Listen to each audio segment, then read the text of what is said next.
Ça fait 2 mois qu'il pleut. 2 mois, non mais vraiment littéralement ça fait 2 mois. Hein, je n'ai pas vu une seule étoile. Même pas la nôtre. C'est... Ah oui, le soleil.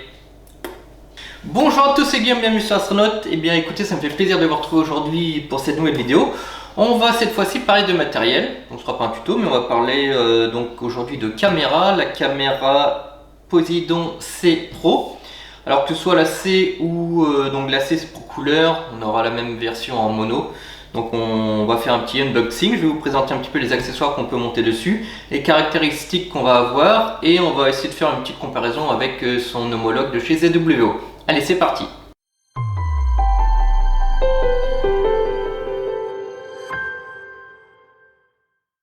Alors avant d'attaquer le unboxing et un petit peu voilà, le montage un peu des accessoires qu'on va retrouver sur cette caméra, je voulais tout simplement vous donner quelques petites caractéristiques de cette caméra. Donc c'est un capteur de type APS-C avec le nouveau IMX 571. On va voir un petit peu plus tard que c'est relativement important par rapport à ce qu'on va retrouver chez d'autres concurrents comme ZWO. Donc c'est un capteur de 26 mégapixels avec des pixels de 3,76 microns. Donc voilà, on n'est pas encore sur des trop petits pixels comme on peut retrouver sur d'autres caméras qui ont des pixels de 2,9. Mais on n'est pas non plus à ce qu'on avait avant avec des pixels de 4,54 par exemple sur mon ancienne caméra qui était l'ATI 460X. Voilà, on est dans une gamme de taille de pixels relativement correcte qui peuvent se monter facilement sur différents types de setup. Donc pour moi c'est ce qui est actuellement le plus polyvalent. Il va bientôt sortir aussi une version donc, de ce capteur en full frame qui existe déjà d'ailleurs chez ZWO, mais voilà, on est sur une marque qui est relativement jeune qui sort ses premiers batchs donc, de ces caméras. Alors pour revenir sur les caractéristiques, il y a une caractéristique que je vais parler tout de suite de cette caméra. Donc on est sur le nouveau capteur IMX 571. Vous allez peut-être me dire, mais il existe déjà ce capteur sur d'autres caméras. Oui, mais sur d'autres caméras vous allez avoir un capteur, alors peut-être ancienne génération, je ne sais pas. Mais à l'heure actuelle, cette caméra dispose du nouveau IMX 571. Ils n'ont pas changé de nom, mais avec une profondeur de puits un peu plus élevée. Alors l'ancienne version, on était sur 50 000 électrons en profondeur de puits. Ici, on va être à 70 000 ou 71 000 électrons de profondeur de puits. Alors concrètement, qu'est-ce que ça veut dire? Ça veut dire que cette caméra va avoir la capacité d'emmagasiner plus de lumière, de générer plus de profondeur, à vrai dire, plus de profondeur permet de capter plus de lumière. Ainsi on va avoir une dynamique légèrement supérieure à l'ancienne génération de capteurs. Alors c'est possible que ZWO ou QHY ou toutes les autres marques vont passer sur ces types de capteurs, mais à l'heure actuelle il faut savoir que chez Player One on va déjà avoir ce capteur avec une profondeur de puits donc plus élevée qui nous permet d'avoir une meilleure dynamique. Allez, on va s'approcher un peu et on va tout de suite faire le unboxing de cette caméra. Alors déjà ce qu'on peut voir, le packaging est relativement joli, hein. Voilà, donc ici on peut voir la future caméra IMX 555 parce qu'ils vont en sortir une aussi. Et ici la Poseidon, donc bon ici c'est M mais on est bien sur une version couleur de la Poseidon, hein. Poseidon C pour couleur. On va ouvrir ça tout de suite. Alors moi je l'ai déjà ouvert donc sur le câble USB que vous allez retrouver ici. Et bien normalement il est emballé. Donc ici on est sur de l'USB-C nouvelle génération et connexion USB 3 pour les transferts de données vers le PC. Après vous allez voir on a un deuxième port USB mais ce sera de l'USB 2 pour les accessoires. Voilà, petite mousse de protection. Ici on va retrouver donc la caméra, on va l'ouvrir après. Vous allez retrouver ici un deuxième petit port USB alors pour les accessoires. On est sur des câbles USB coulés donc c'est pratique quand ça vient par le dessus, par exemple pour la caméra de guidage. Ici un autre câble USB. Voilà, alors je pense que c'est plus celui-ci pour les caméras de guidage à confirmer, mais voilà, on utilise directement le câble de la caméra de guidage qui est fourni avec la caméra de guidage. Bon, à voir. Bref, on en a plusieurs parce qu'en fait on est vraiment en nouvelle génération de port USB sur cette caméra contrairement à d'autres. Donc on est vraiment en USB-C. Et ici la petite clé BTR qui nous permet de démonter la plaque à tilt ou faire les réglages de tilt. On regardera à quoi elle sert tout à l'heure. Donc ici on a une coque relativement rigide. Franchement elle est très rigide. Voilà, où on va retrouver la caméra à l'intérieur. Donc en accessoire, on va avoir une petite poire. Ça c'est typique de chez Player One. Un petit coup de soufflette comme ça sur le capteur avant de le monter, ça fait pas de mal, ça enlève quelques poussières. On va avoir une sorte de strap pour tenir les câblages autour de la caméra par exemple.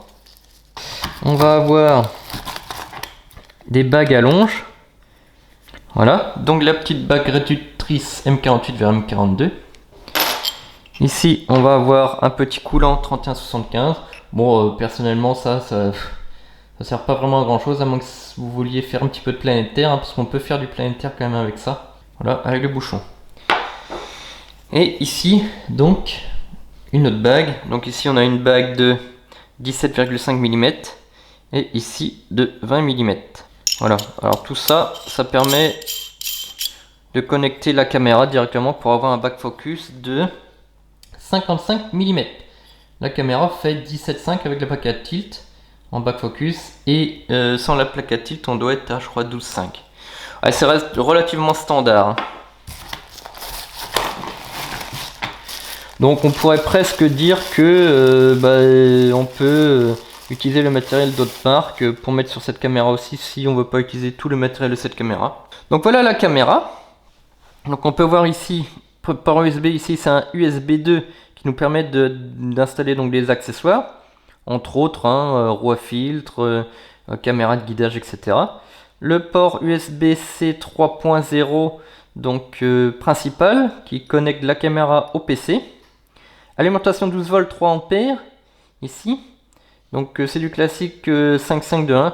Bon alors c'est du classique, hein. Moi j'ai jamais été super fan de ces types de connecteurs parce qu'on peut avoir parfois du jeu qui se crée et des déconnexions. Bon c'est standard, hein. Vous allez retrouver ça quand même sur toutes les caméras, quasiment toutes les caméras. Mais bon on fait avec quoi. Hein. Ça j'ai jamais trouvé ça super top. Mais au moins vu que c'est standard, n'importe quel câble fera l'affaire. Donc souvent vous allez en retrouver chez vous, hein, franchement, hein, et sur tous les sites de vente. Hein. Donc on peut voir que la forme n'est pas tout à fait ronde. Voilà la marque Player One. Voilà. Donc bien sûr c'est du tout métal. Poséion C. On va avoir ici le ventilateur du double étage Peltier intérieur. Donc c'est un refroidissement qui est jusqu'à moins 40 degrés de la température extérieure. Ils ont fait tout un tas de tests, hein, et moi-même je l'ai testé. Ça marche super. Hein. Franchement, on peut même régler dans le driver ASCOM certains paramètres pour éviter d'aller jusqu'à 100% de la puissance. Donc franchement, c'est pas mal. Voilà le capteur. Le petit bouchon avec son petit joint tout autour. Ça c'est ultra pratique. Et une chose qui est excellentissime, et ça je pèse mes mots, c'est ici on va avoir la plaque à tilt comme vous pouvez le voir là. Et on va avoir 4 points de réglage qui sont associés. Je vais vous le montrer. Alors chaque point est associé à un plat du capteur. On peut les voir ici, les vis. Voilà. Alors ça c'est génial. Hein. C'est à l'heure actuelle, c'est la seule marque je crois qui fait ça. Et franchement ça c'est trop cool. Le réglage du tilt s'en voit forcément facilité. Et Dieu sait que c'est pas toujours facile de savoir ce qu'on fait. Donc là, d'avoir vraiment une vis de réglage par côté du capteur, franchement c'est génial. Hein. On les voit ici. On va retrouver aussi un petit sachet ici de vis spare. Alors peut-être pas des vis spare, à mon avis c'est pour attacher voilà, le matériel sur les différentes options qu'on va retrouver ici, qu'on va regarder tout de suite. Alors en accessoire, on va retrouver ici un porte-filtre. Vous allez voir, il y a des spécificités sur ces porte-filtres qui sont intéressantes par rapport à d'autres, c'est-à-dire ça va être un montage qui sera vissé avec des attaches et non pas fixé, vissé, tournant. Bon, on va voir ça après. Voilà. Donc bien entendu, il est livré avec des bagues d'adaptation, mais aussi très important, ce que vous retrouvez rarement, c'est que vous allez avoir vous allez avoir voilà un support en plus. En fait, vous en avez deux des comme ça. Vous pouvez mettre donc un filtre sur celui-là, le ranger dans sa boîte, un autre filtre sur le deuxième qui est livré dans sa boîte ici. Voilà, on va l'ouvrir. Vous voyez, vous avez un deuxième ici. Voilà, vous le mettez dans la boîte et il suffit donc de les changer comme vous voulez, quoi. Comme ça, vous changez de filtre rapidement. Et ça, vous n'avez pas à en racheter un, il y en a déjà un deuxième de livré. À moins que vous avez plus de 2 filtres. Mais au moins, vous en avez 2, vous pourrez préparer votre soirée. Et ce porte-filtre, donc vous pouvez le monter vissé. Donc ici, vous avez une bague à installer, donc c'est du M54 de mémoire. Et vous pouvez sortir un M48, comme ça vous pouvez le mettre sur n'importe quelle autre caméra ou sur d'autres voilà, sur d'autres correcteurs, etc. Mais sur l'équipement Player One, vous pouvez fixer directement, visser à la caméra. Donc en fait, ce sera plus indépendant, ce sera vraiment fixe sur la caméra directement, comme ça, fixé via les petits trous ici.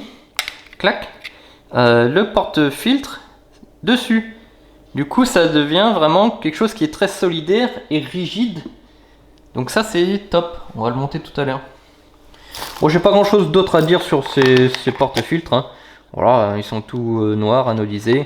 Vous avez toutes les bagues qui vont avec aussi, voilà, pour les monter. M42, M48, M54. Pour respecter le back focus de 55 mm qu'on retrouve sur la plupart des correcteurs, voilà, Player One a tout prévu, hein, des bagues d'adaptation en fonction de l'épaisseur du porte-filtre ou de l'OAG. Voilà, donc vous allez avoir des bagues qui seront notées avec, donc là c'est du M48 femelle, M54 mâle d'une épaisseur de 17,5 mm, donc tout est noté dessus. Vous retrouvez vraiment de toute façon sur le site internet en univers-astro.fr, vous pouvez acheter cette caméra, une charte voilà, d'installation avec des schémas. Voilà, tout est prévu. Bon, vous retrouvez ça aussi, hein, vous connaissez peut-être plus facilement ça chez ZWO avec des chartes, des bagues, voilà, donc on reprend vraiment le même principe, mais à la façon Player One. Passons maintenant donc au diviseur optique. Alors c'est un diviseur optique qui est relativement large, hein, déjà. Donc vous allez retrouver un petit tournevis pour le montage, toujours pareil. Ici, vous allez retrouver donc une plaque d'installation. Donc vous avez deux plaques comme ça fournies avec, une qui sort en M54 et une autre qui sort en M48. Donc à vous de choisir. Tout est fourni, c'est ça qui est ultra pratique. Ici, vous avez retrouvé donc forcément un sachet de vis. Voilà, je vous passe un peu tous les détails, mais donc des vis de fixation, des bagues d'adaptation, M48 vers M42, etc. Tout est fourni. Et l'OAG, donc le principal. Voilà. Donc là, comme vous pouvez le voir, vous ne voyez pas le prisme, tout simplement parce qu'il est là. Donc ça, c'est le réglage de hauteur du prisme. Voilà, c'est très smooth, hein, franchement. Ça descend tout seul. Voilà, donc vous le réglez, vous pouvez le serrer. Voilà, ici. Vous le réglez par rapport, voilà, à votre capteur. Voilà, on sera plutôt dans ce sens. Là, c'est côté télescope. Voilà. Avec, ici, ça va être de la bague M48 qui est installée. Donc ici, vous avez un réglage hélicoïdal. Voilà. Vous pouvez faire la mise au point de cette façon. On retrouve de plus en plus ça. Hein. Avant, il fallait régler la distance, la hauteur, machin. Donc bien entendu, il y a des distances à respecter par rapport à la caméra. Voilà, donc il y a une certaine distance à respecter. Mais bon, quand vous respectez le schéma, vous êtes déjà directement à la bonne distance. Voilà. Bon, tout métal, bien entendu. Anodisé noir. Un gros prisme au format 16 neuvième. Et qui est donc idéal pour toutes les petites caméras de guidage qui ont ce type de format.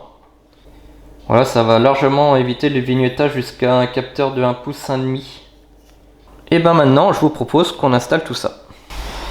Alors, pour commencer, on va démonter la plaque à tilt. Donc vous allez avoir 4 vis à enlever. Voilà. Hop, voilà. Donc vous enlevez celle-ci, surtout ne les perdez pas.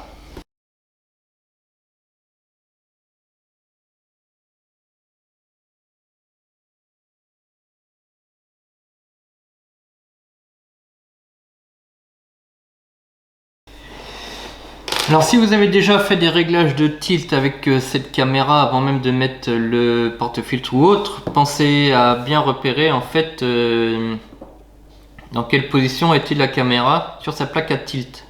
Voilà. Alors contrairement à beaucoup d'autres setups où vous allez venir visser le porte-filtre dessus, ici on va venir fixer la plaque à tilt. Donc dans la boîte de la caméra, vous allez retrouver 6 vis. Hop, on va éviter des perles. Et il suffit donc de monter les 6 vis par l'intérieur de la plaque à tilt sur le porte-filtre. Voilà, et là on aura quelque chose vraiment de solidaire. On peut voir, il y a une petite mousse ici.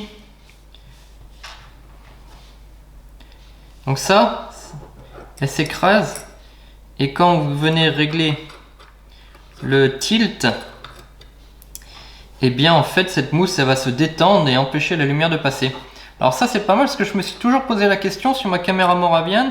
J'ai dit mince, je voulais mettre un petit scotch quand je fais le réglage à tilt. Bon, il y a un petit, il y a un, comment dire, un petit épaulement qui empêche quand même. Mais je veux dire,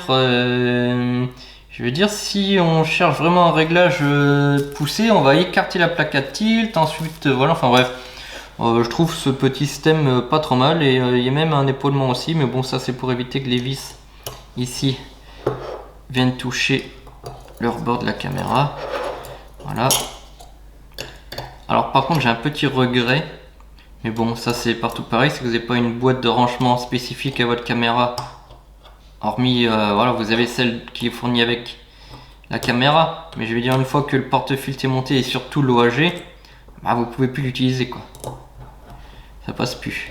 Ou vous démontez pour ranger dans leur boîte d'origine, ou vous achetez une boîte séparée.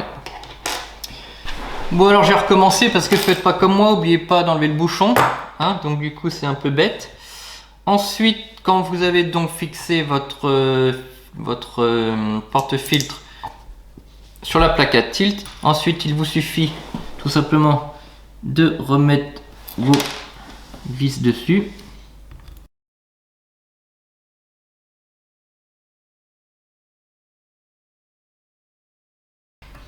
Alors petite chose, ça aurait été intéressant qu'il fasse une clé plus grande parce que là quand on vient visser, c'est un peu embêtant.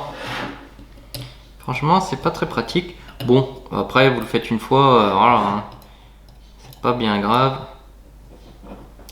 Vous avez deux vis, une vis de serrage et une vis de donc tirant poussant. Ils ont été intelligents, ils ont mis la même clé pour les deux. Je dis ça parce que chez Moravian sur mon autre caméra, c'est deux clés différentes, il y a une petite et une grosse. Bon, est-ce que c'était vraiment nécessaire de faire deux clés sur Moravian là, franchement, je sais pas. Hein. Je vois pas vraiment l'intérêt pour se tromper de quoi vraiment. Voilà, maintenant on va s'occuper de monter donc l'OAG. Et pour ce faire, il va falloir d'abord démonter donc la plaque de fixation ici pour avoir accès à l'intérieur. Alors voilà, donc déjà sur l'OAG vous allez avoir deux plaques. Ici, une plaque avec un diamètre de filetage M54, une plaque avec un diamètre de filetage M48. Ça c'est pour fixer du côté télescope. Donc c'est quand même pratique en fonction du format que vous avez. Vous pouvez monter l'un ou l'autre. Alors pourquoi il faut le démonter? Parce qu'en fait ici vous allez avoir des trous de fixation et on a accès par l'intérieur comme ceci pour fixer directement sur le porte-filtre. Voilà, je sais pas si je suis bien, par l'intérieur ici. Donc maintenant il suffit de venir fixer notre OAG de cette façon par dessus. Voilà, cacher peut-être le capteur. Ça nous évitera de faire tomber des vis dessus. Alors, on va le mettre à l'opposé du tiroir.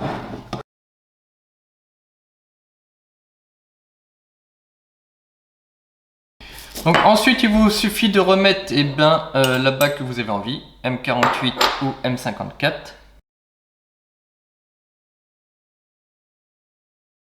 Alors voici le système. Donc on va avoir un système ultra rigide, voilà, avec votre porte-filtre qui sera enlevé par le dessous. Ici, donc comme je vous l'ai dit, filetage M48 ou M54. Et ici, il vous faudra donc régler votre prisme en fonction de votre capteur. Voilà, vous pouvez desserrer ici, monter votre prisme. Hop, je vais le faire un petit peu. Vous mettez à ras, vous serrez, et voilà, ça bouge plus. Donc je vous conseille, si vous avez la possibilité de rester en M48, pour la simple et bonne raison que vous pouvez utiliser le bouchon dessus.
Alors que dire de plus? Eh bien tout simplement son tarif. La version couleur est annoncée à 2399 €.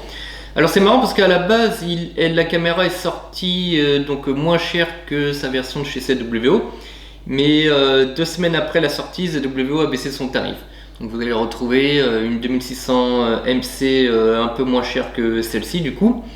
Après on a quelques avantages, voilà, à vous de voir si les avantages de celle-ci, entre autres la meilleure dynamique du capteur, on a quand même une belle différence de ce côté-là. Un système vraiment de plaque à tilt nouvelle génération, franchement je n'ai vu ça chez aucun autre fabricant. C'est vraiment super, franchement quand vous devez faire du réglage de tilt, vous retrouverez facilement quel côté va pas. Voilà, en regardant votre image vous vous dites bah voilà c'est un côté, c'est l'un des côtés qui va pas, donc vous regardez, enfin franchement ça sera beaucoup plus instinctif que des systèmes à 3 points.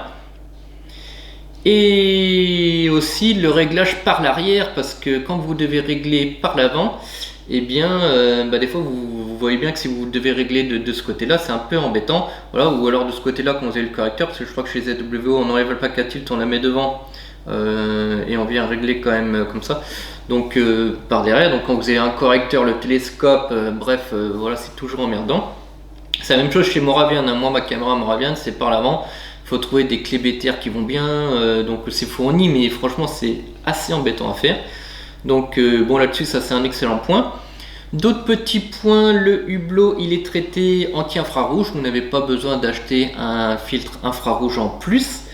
Son refroidissement est aussi donné donc un peu plus bas que la 2600, on va être sur un refroidissement à moins 40 degrés de la température ambiante. Je crois que chez ZWO c'est moins 35. Enfin franchement ça c'est une anecdote, hein. Franchement on va pas descendre en dessous. Mais bon c'est intéressant de le savoir, voilà. Ça nous permet d'avoir une petite marge, voilà, de puissance de peltier.